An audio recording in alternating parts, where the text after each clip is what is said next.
differences between the globe and the flat Earth become apparent when considering distances south of the equator. After all, haven't navigators, geographers, and map makers mapped these areas? And shouldn't they have noticed this quirk by now, if the Earth is indeed flat?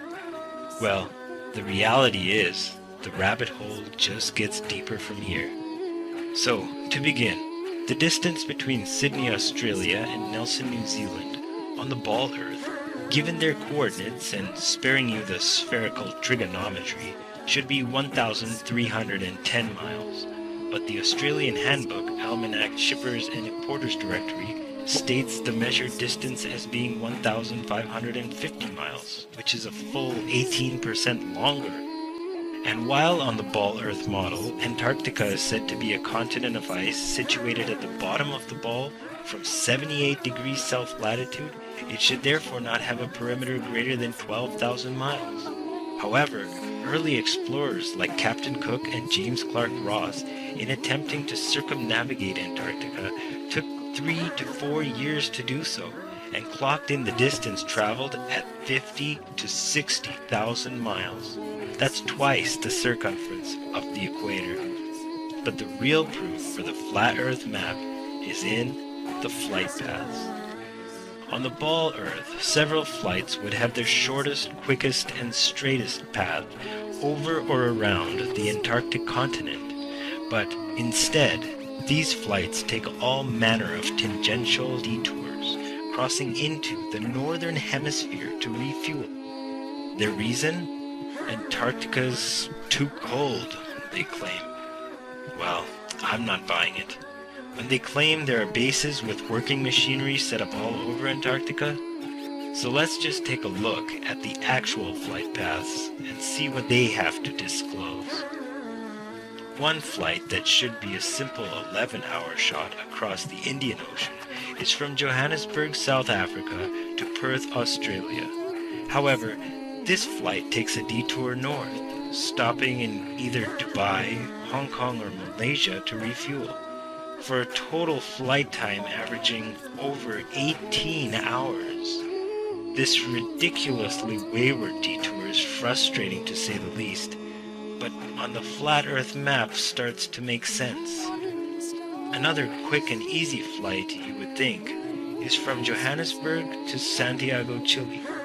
While an easy 12-hour flight below the Tropic of Capricorn is to be expected, instead, every flight crosses the equator to refuel in Senegal, all the way near the Tropic of Cancer, for a total flight time of 19 hours. Though it doesn't make sense on the globe, as you can see it fits perfectly on the flat Earth map. A third flight from Johannesburg is to Sao Paulo, Brazil, which should be a direct 10-hour flight across the 25th degree south latitude. But instead, every flight crosses into the north to stop in London to refuel, making the total flight time 24 hours. From Santiago, Chile to Sydney, Australia, a straight 15-hour flight across the South Pacific is expected.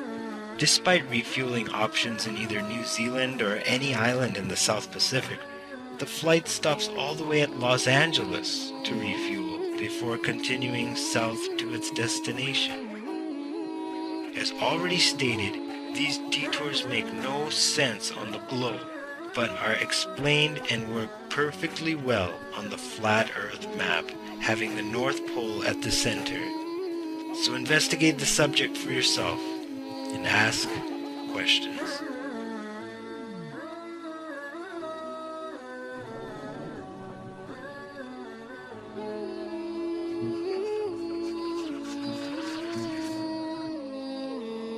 When you go onto the plane tracking software, you'll see hundreds and hundreds of flights over the northern hemisphere, and you can track those flights from beginning to end.